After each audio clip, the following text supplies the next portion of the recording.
fleeing the ruins of a buffet gone bad.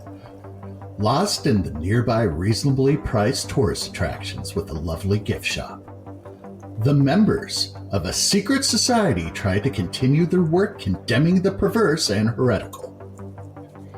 To scrutinize those films which are rumored to drive viewers to madness and disillusion.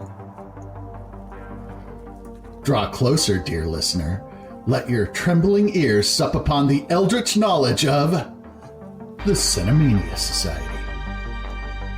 We the fellows of the lens of palm do convene to judge if this cinema worthy of our esteem, or whether it should be cast down as worthless hokum. Let us don our friends in judgment. We the fellows... Oh.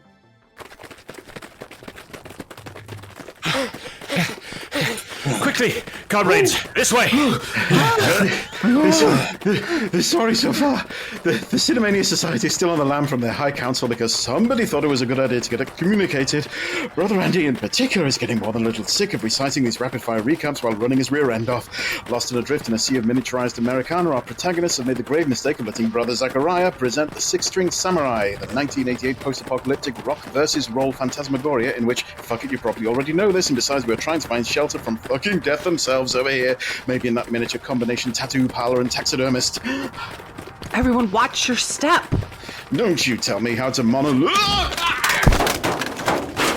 And don't slip on the miniature biggest ball of twine in Minnesota.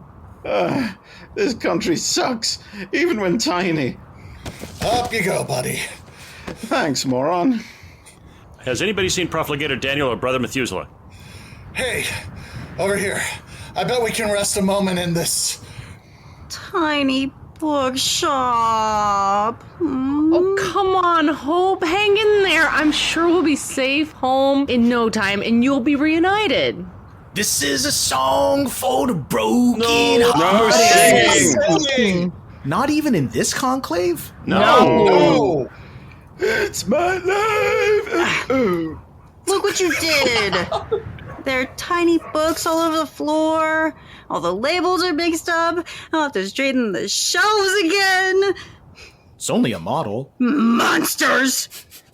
Everyone just keep calm and conclave on while I make some tea here in the tiny cafe section. Oh no, don't you dare.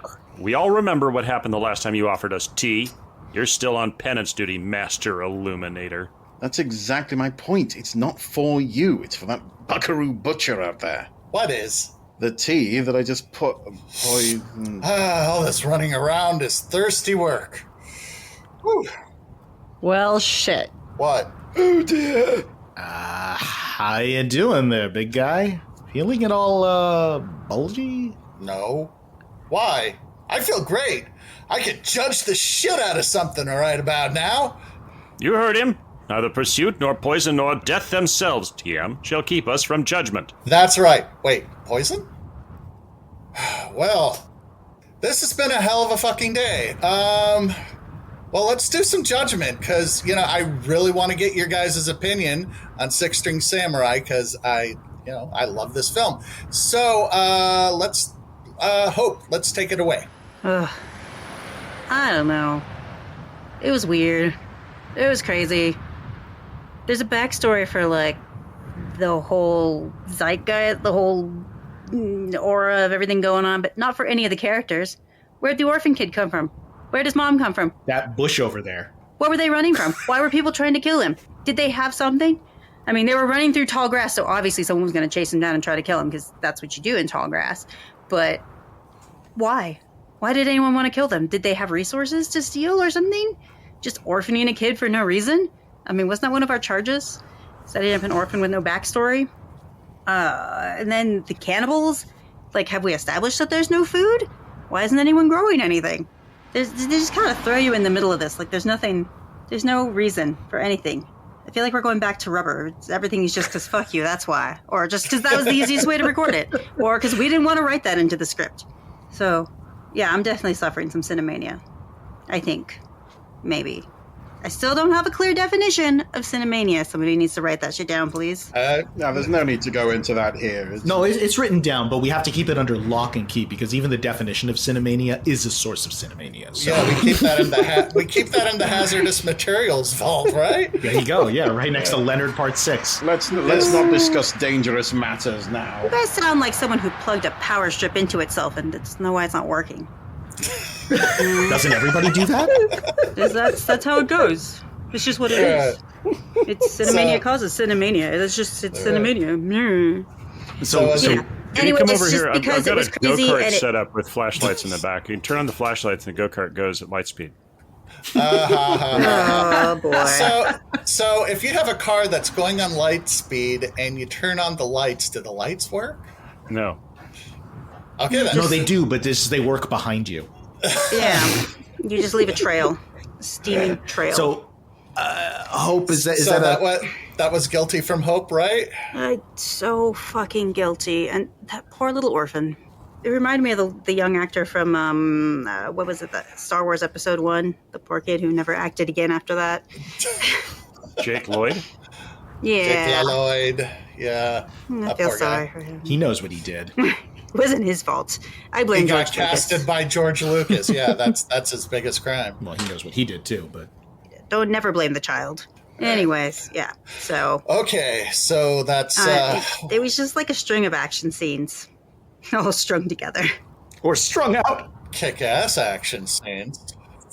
I did like the gumball scene. That was funny. Shooting gumballs, you know.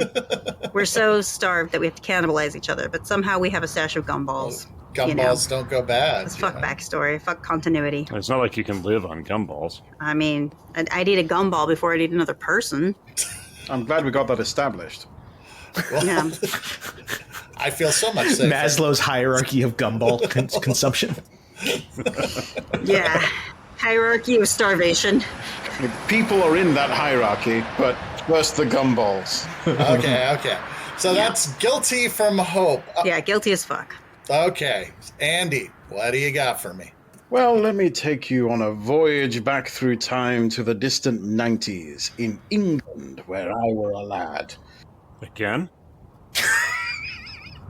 And I didn't see this film when it came out, but I saw films like it. I remember things like this. And so this film fills me with a sense of nostalgic yearning. I feel a great yearning in this film, both for the 90s and for this rock and roll era, because there was this sort of 90s style that was incredibly prevalent in this film. There were a lot of films at the time like that. There were sort of weird MTV-esque kind of apocalyptic spectaculars. It very much reminded me of a whole genre of things. Yeah, it did really have like music video vibes, the way it was shot. I'll give you And that. when you were a lad in 90s Britain, as I were, you look out of the windows and you see nothing but steel grey skies and rain and the relentless march of the tripods in the distance. And so films like this were something of an escape, a promise of better things, a different, brighter world filled with rock and roll and adventure and new horizons hitherto undreamt. But those were all lies. There was nothing outside the window but more rain and more steel grey skies. Films like this, they spread a harmful idea that rock and roll will set you free and fill your heart and take you away from this dull grey place to somewhere else. Lies, all of it, lies. And therefore this film is guilty. Well, you certainly have some big feelings about this show. Oh, man. Is that 2 for Guilty? Yeah, what can I say? It's pretty standard British stuff. Then again, so is steak and kidney pie. Well...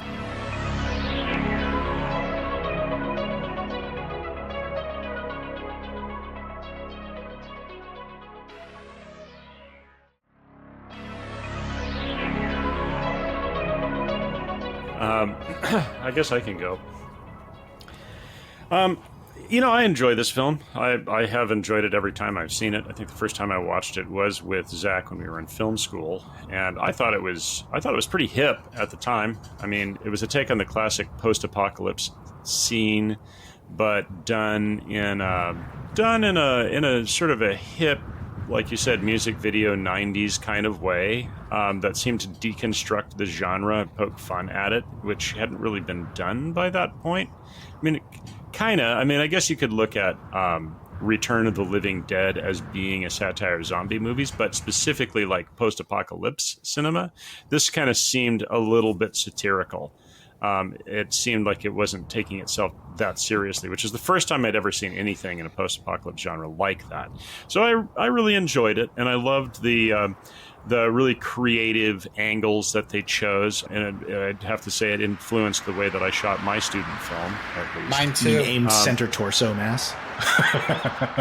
No, just like they used a lot of creative angles. They used a lot of wide-angle lenses. They used a lot of subjective high and low-angle stuff. They shot it in a creative way compared to cinema of the time. Yeah, They really did. And apparently that anti-stropic section at the beginning where it feels like the dimensions are wrong, that was on purpose. Yeah.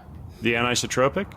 Yeah. Yeah, is that how you say it? Yeah, that was apparently done on purpose to try to set the film up as like kind of. I kind of feel like kind of throw you off budget kilter. The budget Yeah. constrictions very much influenced how they shot it, and that gave it absolutely. sort of a vibe, you know, and so that that gave it a pushed it towards that. Poverty is the mother of invention. Yeah, no, that's one of the things they did. They did an awful lot with a very small budget. You know, they achieved, they had very grand designs, and they pulled it off with a shoestring budget. And I like this film so much that I showed it to the film class that I taught, where I first met Alessa. I think Alessa was in class that day, and I showed it to this group of high school students, and I remember thinking, oh, this will really blow their minds, and we all watched it. And it did kind of blow their minds, but at the same time, it made me really aware of just how painfully mid-90s it was. And I was like, oh, wow. I thought this thing was like, this is really hip and happening, and like, that it just felt dated in a way that I hadn't felt before. Like, this is the second or third time I'd had this feeling with this group. I know exactly what you're talking about. I think using terms like hip and happening makes you dated. I feel the same way about Highlander. Yeah. Buddy Holly being the lead act didn't give it that away. Well, I mean, Buddy Holly being from the 50s, like when I watched this in the 90s, it didn't, you know, like it was just like, okay, here's a historical figure. It wasn't like, you know, this was a guy I watched when I was a kid. No, it wasn't. It was like, okay, there's an alternate future kind of thing. And I thought it was sort of fun. But I mean, the look and the feel and the not taking itself so serious, and here's the way that they shot it, and it all really, you know, like I had this film club that we would watch movies on Fridays. I showed this to the whole class as opposed to just the film club. In the film club, we watched a bunch of different movies, one of which was Blade Runner, and that was the first time when I really felt like, wow, Blade Runner is dated. Oh man, I feel old now. But movies that didn't feel dated, oddly, were movies like The Road Warrior. Like, that was a timeless quality to that blew their minds, and nobody, like, I did not feel like, oh man, I'm an old guy showing this old movie from this old time 40 years ago or what have you. No, it felt they all dug it. It felt as current when we watched it as it felt when it first came out. I did not have that experience when we watched Six String Samurai, and that movie was much more recent compared to Road Warrior. Yeah. I know exactly what you're talking about. Like that moment where you think that it's like, listen, children, as I take you on a journey through sight and sound backwards in time. And instead you realize you just kind of left your flip-flop hanging out. Like, it's like in front of us, like, oh, look at my old for everyone to see. Yeah. Like, well, that's how I felt about Blade Runner for sure, showing it to that group, like that film club. And then when I showed them this at the very last day of school, because this was just like, all right, everybody, let's watch a fun, goofy, weird movie that can show you what you can do with a small budget. And it just kind of felt like, oh, right. Okay. This was hip when I was a kid, and now it's not so hip, which, like I said, wasn't the case with another post-apocalypse movie I just mentioned. So anyway, for that reason, and for all the other reasons that we listed in the list of charges, I find this movie guilty. Fair enough. Well, so putting aside for a moment, a movie that makes you feel old for having liked it once upon a time is already causing cinemania. I think you all know where I'm headed with this, which is the absolutely obvious, just dripping occult references in this movie, right? I mean, this is practically an alchemical recipe, this film, right? The whole thing lives in this like liminal space, right? That is not the real world, right? We're not just talking about a post-apocalyptic movie. This is a post-reality movie. Yeah, you're right. When you say this movie is very liminal, it hits all. Yeah. For Andy. those at home who don't know what liminal is, could we define that? No, that's going in the vault along them. with Cinemania. I don't want to deny them the pleasure of looking up what liminal spaces is. I would like them to do that homework themselves. Listeners, if you want to know what a liminal space is, go look it up. There's some really fun, enjoyable discussions. We will not deny you the pleasure of discovering that for yourselves. Some really fun. Yeah. So brother Andy called it, right. This movie Or lives check in a out our different Facebook world, page and I'll post about it. right? There you go. I can give you some stuff for that. The movie, like the world that this movie lives in, it has a name. It's called MTV, and MTV is not the real world, like even a little. It was a whole other universe. Even though there was a show called The Real World on MTV. Yeah, that was a trick. That was to fool you. It wasn't, right? MTV was an entirely new plane of existence that teenagers in the 90s just kind of accidentally like projected themselves to, like the astral realm.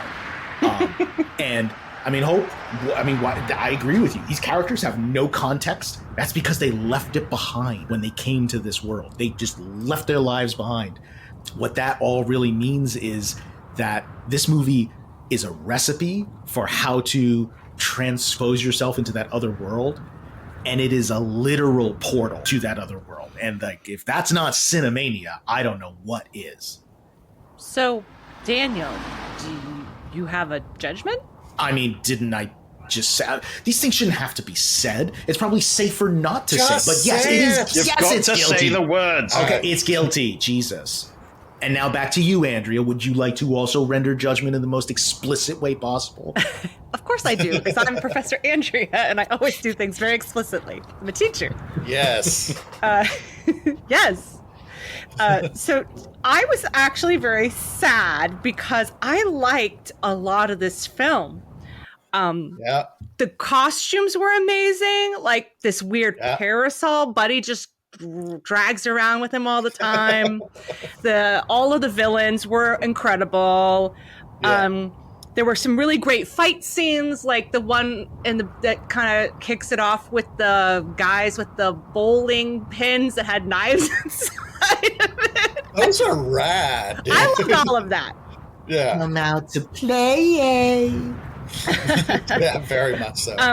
But the reason this film falls down, in my opinion, is two things. One is the kid does not get enough credit. The whole time, Buddy is like annoyed, trying to get rid of him. Yet the kid is the one who hotwires or gets the car to start off with. He's the one who finds the motorcycle and will not move until Buddy fixes it. And he's also the one who finds the bicycle. So he's great at finding transportation and fixing things.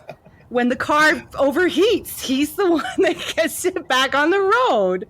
Yeah, That's does true. he get any credit for any of this? No. He Can I just doesn't. say I love the bicycle bit, because in so many post-apocalyptic films, everyone's looking for gas or walking or trying to find all these ways to go places, and it's like they completely forget that bicycles exist, require little to no fuel, just your body strength. We're really going to have to show you Turbo Kid, because it's Mad Max on bicycles. It's fantastic. To be fair though, most post-apocalyptic films completely forget that bicycles exist. And I was really glad that they used one in this, because I love bicycles. Coming from Davis, I have a strong love of bicycles. I don't know. The kid, he drives me crazy, right? He's like this idiot savant mechanic, right? Because he actually fixes the motorcycle, right? Oh, I know. Yeah. He's got some crazy skills. I mean, But he it's just not got a even TIA that. plus certification. Where did he get it from, right? Like, I don't know. But it's not even that. Okay, I granted he's annoying. His whine would burst your eardrums, but at the same time, he's the one who runs off to warn Buddy that death is on his way, even after Buddy dropped him with some rando in this town. Right. He's also the one who literally drags Buddy's body when he's unconscious after he's been mowed down by the Soviets, and takes the guitar, which is not easy for a little child to do. Yes.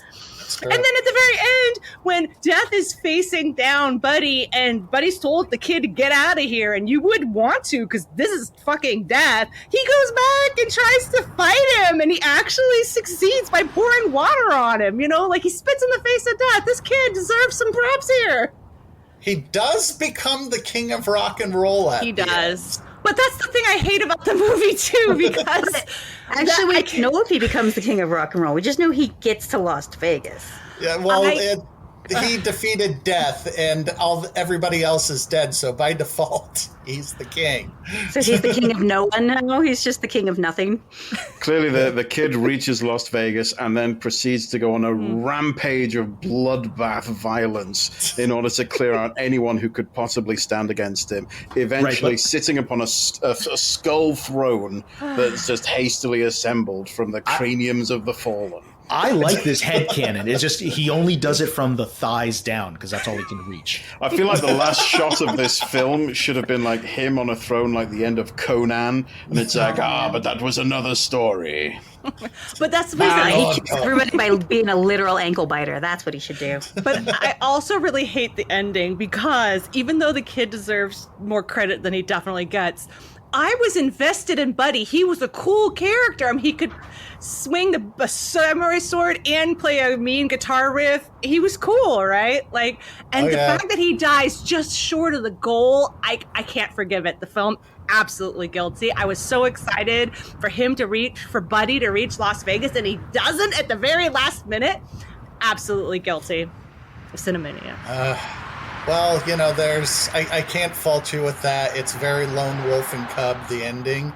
Not to spoil Lone Wolf and Cub for you, but just it's been 30 plus years, I think. Yeah, the imagery especially of Buddy being riddled with the arrows and stuff like that. It's very much a samurai film, and samurai films, if you've watched enough of them, they do not end happy generally. You know, it's like, yes, the goal is achieved, but you gotta die. Then it's that they really believe in that to be a hero you really have to die, and that's the unfortunate part of it.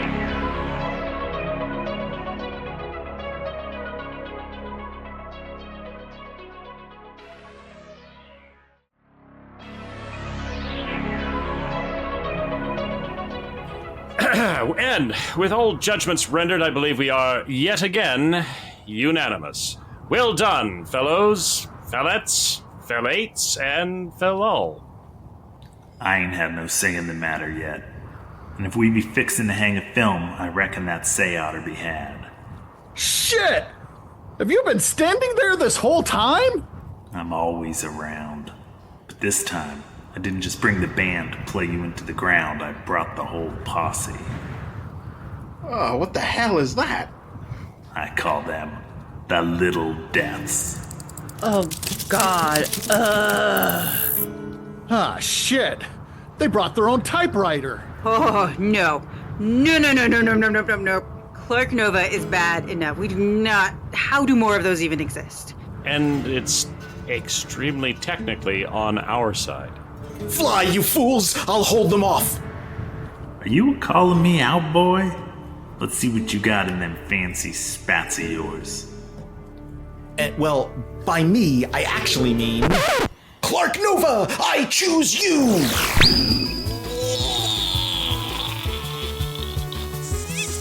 Well, are you gonna heave out your typewriter, or is your ink ribbon dry? Them's typing words, short man. Martinelli Laterra. Let's do this. I'm so confused. What genre are we in? Clark Nova, don't hold back. Use your carriage return rocket. Fuck it up. Get along there, Martinelli. Paper Jam slam the varmint. I'd count that as a solid hit. Whose side are you on? Clarky, are you okay? Oh, good. Okay, quick scuttle, go! Keep it off balance. Watch out. A line left. No, justify. Justify. Now, cut and paste.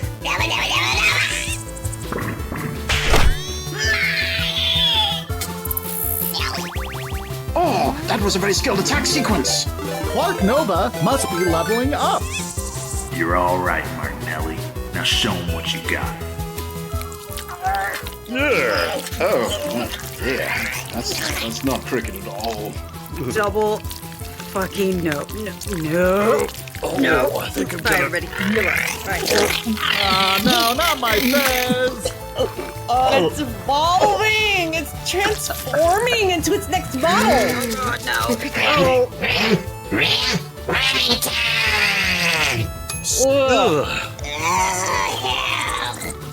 Steady on, Clark Nova. Keep your caps locked. You can do this. Remington Steele. Use Grammar Hammer. Backspace! Okay, now, italicize! Bullet list barrage! Typo trap! Hey, so while they're busy doing that, I had a few more thoughts I wanted to air about Six-String Samurai. Let me take you back a bit to the 90s and where post-apocalyptic film was when this movie came out. Mad Max Beyond Thunderdome came out, I believe, like around 87? 1985. Or 1985. And it was a flop. It did not do as well as The Road Warrior. No way. Mad Max flopped? Yeah. Initially. That's crazy. Yeah, they honestly, none of the Mad Max movies really made huge box office successes.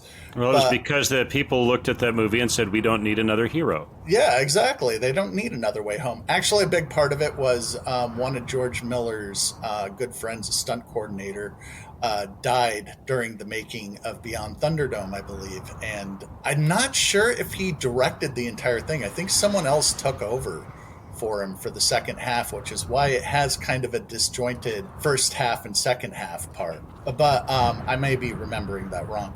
So by the 90s, what happened was to post-apocalyptic film was Kevin Costner killed it with Waterworld and The Postman. Seriously.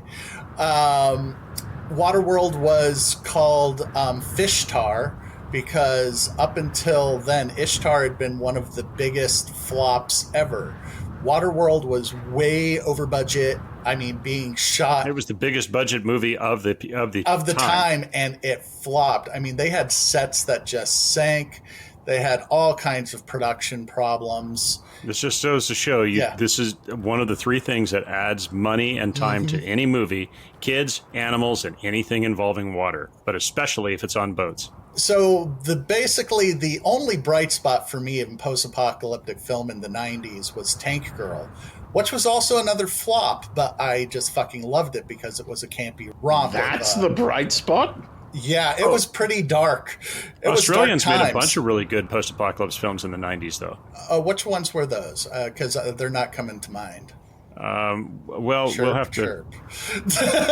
Anyways, so... Over there, they're called documentaries. So... yeah, everybody would. There's a lot of people... When I talk post-apocalyptic, with Mad Max and stuff, it's just like, what if the rest of the world was like the same? Just that was what happened to Australia. Australia just naturally went to Mad Max, and the rest of the world is just kind of doing its thing. Well, you had that Wim Wenders movie from 1991, Until the End of the World, which was one of the it was a post-apocalypse film, but it was also incredibly boring. Like one of the editions of it was 287 minutes in length. Oh wow. My point being, in the 90s, people were not investing anymore in big budget post-apocalyptic film thanks to Kevin Costner. And they really wouldn't for quite a while. I'm really trying to rack my brain to when post-apocalyptic films that really came back. And if it wasn't until Fury Road, that's quite a fucking long time. That's about 20 years of gap. So people who were doing post-apocalyptic films were basically doing low-budget shit. And that's where Six-String Samurai came in, because Fallout was a thing, but it wasn't really a big thing. I don't think Fallout 3 had come out yet. So 2000s. Originally, Fallout came out in 1996, so if people wanted quality post-apocalypse entertainment, they had to go to computer games. No, they really weren't. They were just like, sort of RPG, like side scrollers, not No, side they weren't side scrollers. They were more like Link, like Legend of Zelda. Definitely niche. So that whole like 1950s post-apocalyptic aesthetic hadn't really been set up yet. So Six String Samurai was very interesting in its aesthetic, to me at least, bringing this whole like alternative 1950s road warrior-esque and samurai movie all wrapped into one cool rock and roll bundle. And like Ethan said, when I watched it initially, this was not a mainstream movie. I saw this in an art house theater called the Nickelodeon. And I've only heard about it because I had like a bunch of screen junkie friends who told me about it and said, yeah, you got to check this out. It's fucking rad. And I did. And it was fucking rad. And it was, for the time, highly stylistic, low budget.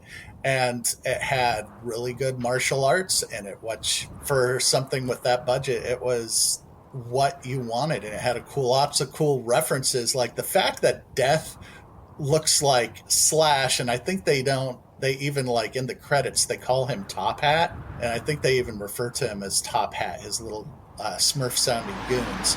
So that was why I think Six String Samurai stuck in my head so much, because literally at the time, I had never seen anything like it. Unfortunately, as Ethan said, as time has gone by, it has not stayed this ultra cool thing. It looks dated, and to my jaded eyes, it looks like the old. Yeah, for that reason, just like Highlander looks pretty damn crappy now. Yeah, no, honestly, Highlander, the series, is the best thing that came out of the whole Highlander franchise, which is weird.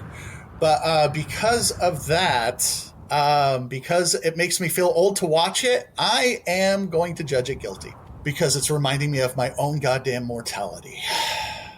And with that, I think we have another unanimous decision.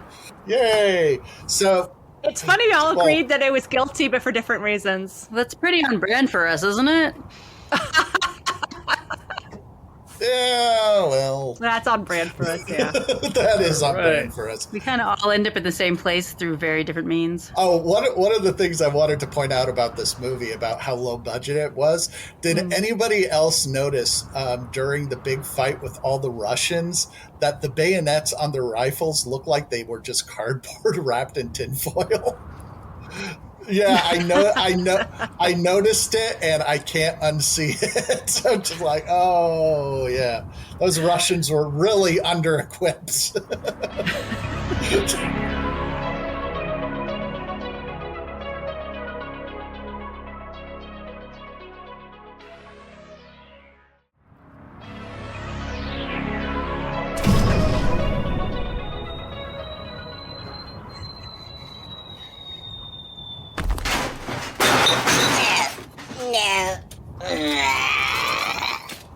Clark Nova!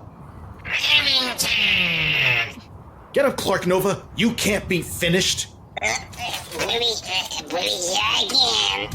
Well, son, you gonna do something? Or you just gonna lie there and spill ink? Oh, you bastard! I'll take you apart myself! I'll be your hucklebearer. You could be a huckle fuck for all I care. Remington, ink ribbon wrangle, if you'd be so kind. Oh no. Oh no! Huh. Is that all it took to shut him up? You folks got sand, I'll give you that, even if it's in your heads. Y'all gave the head honchos a real run for their dinero. But out here in the great plains of life, all them twists and turns in the road are just gonna lead you back to one place.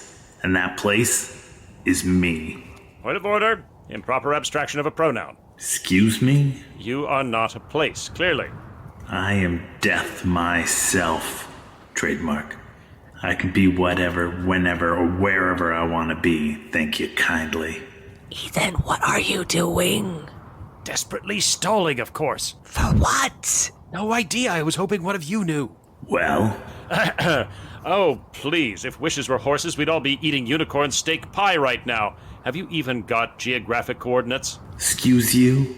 That's a right personal question, ain't it? Longitude? Latitude? I thought not. You can't very well be a place if you can't even tell us where that place is. Death is everywhere, Haas. It surrounds you and penetrates you. It binds the whole world together. I think you're confusing that with the Force there. And I think no one asked you, Alec Guinness. But the objection remains. If you are neither a person nor a place, then what are you? We can't very well allow you to kill us until we've at least defined the manner of our death. It goes against all of our bylaws. Because if you aren't clearly defined, then you can't be real. Which means you're just a Cinemania-spawned hallucination. And as this is the Cinemania Society, Chapter 226, Order of the Silver Splicer, Deconis Extremamente of the Fifth Rite of Focus, members in good standing of both Costco and the Public Library of the Damned, well, we certainly can't very well be expected to succumb to so-called death by Cinemania. Jesus, Ethan, how long have you been saving that up? Been working on that for at least 6 years. That was some mighty fine word flapping, boy. You may be short on ears, but you're long on mouth. Hell, I just about seen the steam coming off of your head with all that big thinking going on. I don't think I could argue none of that. Not if you gave me all the time left till the stars go out. That's what your mother said last night, Trebek. Right, well, then I guess that about wraps things up. Yeah, I guess it does. Does that feel real enough for ya? I'm hoping the metal cools your thoughts some before I air 'em out for good. Oh, knock it off already. Ow! I am so incredibly sick of that down-home John Wayne Gacy twang of yours. Pack it up. Ow! Quit it! What the hell? Did you just hit him with your thongy shoe thing? No. In American, that's a flip-flop. No. A flip-flop is when you're hanging out of your thong. All of you shut up or you're next. It's not a thong or a flip-flop. It's a chancla, and every tia and abuelita knows instinctively how to weaponize it. I think it's genetic or something. Hey, Death, where are you going? That hurt. Fuck y'all. I'm hitching up on my horse and riding into the sunset. What? You're not gonna fight me? You yellow-bellied. No. Y'all ain't worth it. Well, that was anticlimactic. Kind of a letdown, really. No, it was awesome. So perfectly on brand for this conclave. Thanks, guys. I knew you cared after all. Technically, I think it was Tia climactic. Wait a minute, a letdown? Hope never has shoes. And Death himself is about to shoot me in the face. I have to admit, it would have been a much splashier ending. I will not allow it because then I would be dead. Yes, quite tragic. Thank you. Wait, tragic if I had died or tragic that I didn't die? Entirely up to interpretation. I am an auteur. Don't come to Brother Andy's show expecting easy answers. Oh, fuck you, man. Hey, is someone going to untie me? I'm starting to get sweaty in all the wrong places. And Thanks, Professor. Anytime, Auntie.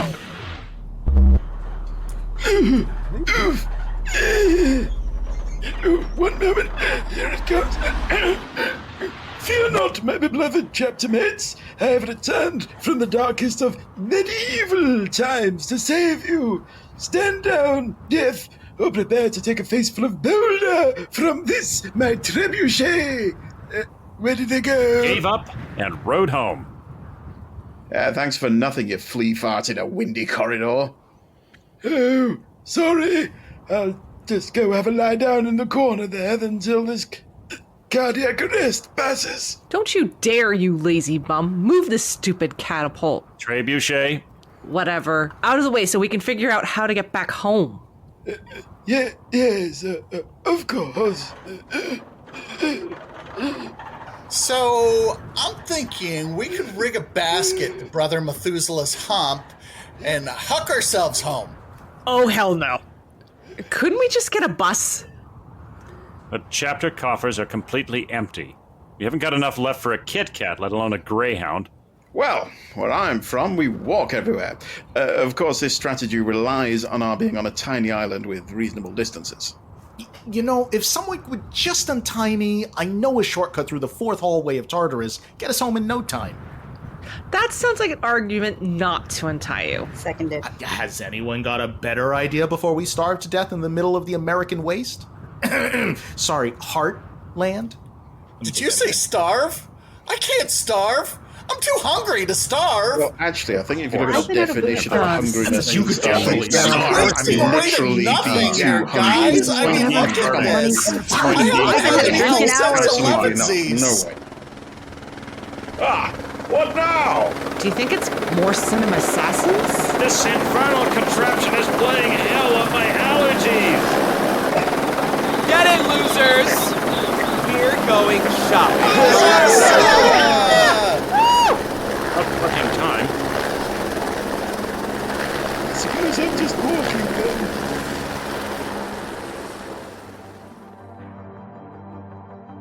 This episode of the Cinemania Society was written, produced, and performed by Daniel Scribner, Hope Bravo, Ethan Ireland, Andy Slack, and Zachariah Burks, with special guest star Keith Lowell Jensen. Music by Carl Casey at White Bat Audio, with sound effects and incidental music courtesy of Epidemic Sound. Visit us on Facebook at the Cinemania Society, or email us at thecinemaniasociety@gmail.com. The Cinemania Society is a production of the Cinemania Society, LLC. Huh. Wonder what this burner phone is for. I didn't think Brother's 6 p.m. bedtime could work a device that uses anything besides Morse code. There's only 2 speed dials programmed in. Huh. Okay, hard pass on the one labeled Octogenarians. Ooh. Maybe this other one. Yes, what? We're in the middle of something. Hello? Wait, who's this? I'm Hope. Hope Bravo. Who the fuck are you? Oh, shit. I mean, how may I direct your call? How about you direct me to some goddamn answers? Right, of course. Say, you haven't happened to seen a looming, ominous figure about, have you? Tall, 10-gallon hat, sounds like Roy Rogers? Thinks they're death incarnate? Yep, that's the one. Yeah, they fucked off after I hit them with a chancla. I'm sorry, you said... Fucked off. Like a baby. Say, are you the assholes responsible for tearing down the strip mall? What? No, not at all. Whatever do you mean? Oh, you lie worse than my 4th graders. Let me tell you something. I don't give a shit about your little cult or your Cinemania, and that video store across the hall, it was already closed, out of business. No one cared. But you know what else was in that strip mall? Friendship? Hell no. My bookshop. My bookshop. The Laughing Tome. Family-friendly occult books and supplies. Sure, I still had to work 7 to 2 as a school teacher to keep the lights on because nobody goddamn reads anymore unless it's under 140 characters and dancing. But I had regular clientele who really loved coming, even if it was just to browse. And it made people happy. And we had Black Magic for Babes story hour, and Dark Arts and Crafts class on the weekends, and a book club, and even a goddamn crochet coven. Well, you see, it's just that... You had to go and throw your little tantrum over a bunch of, by the way, completely harmless morons and kick over their sandcastle because they forgot to open their goddamn mail. Well, when you kicked over their sandcastle, you know what else got kicked over? Your bookshop? My bookshop. Now, who's going to pay for all of that? I had all kinds of awesome books you can't get on Kindle, even some signed first editions and folios, and they were all organized neatly so you could actually find things, not like Google. Someone's going to have to track down replacements and buy them and ship them and put them back on the shelves in order and restock my goddamn minibar and reimburse me for my pain and suffering for having to wander the earth like the guy from Kung Fu, except surrounded by morons and hunted by the dumbest assassin brands since the Warriors. Is it you, Cobra Commander's little brother? Should I send you the bill? What? No! The Cinemania High Council is in no way liable for any expenses or damages caused by alleged acts of God in the form of demolition crews, municipal or otherwise. Oh, yeah? Does it say that on one of those little pieces of mail Inquisitor Ethan never read? Just tell me where you are, and I'd be happy to come down there with all the paperwork so we can reach an amicable resolution. And then shove your legal bullshit down your throat and wiggle my fingers around till I feel your checkbook and squeeze. Whoa, that is outright abusive language. Hello, what's that? Sorry, I didn't get that. I'm losing you. I'm sorry, the satellite must be going through a tunnel. Sorry. Shh. I'll try to call you back.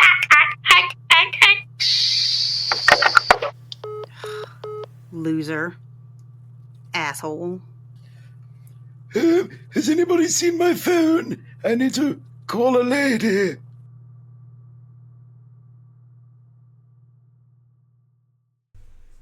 The Cinemania Society will return in 2025. We've brought you a show every week for the past 2 years, and now we're going to take a much-needed break. See you soon.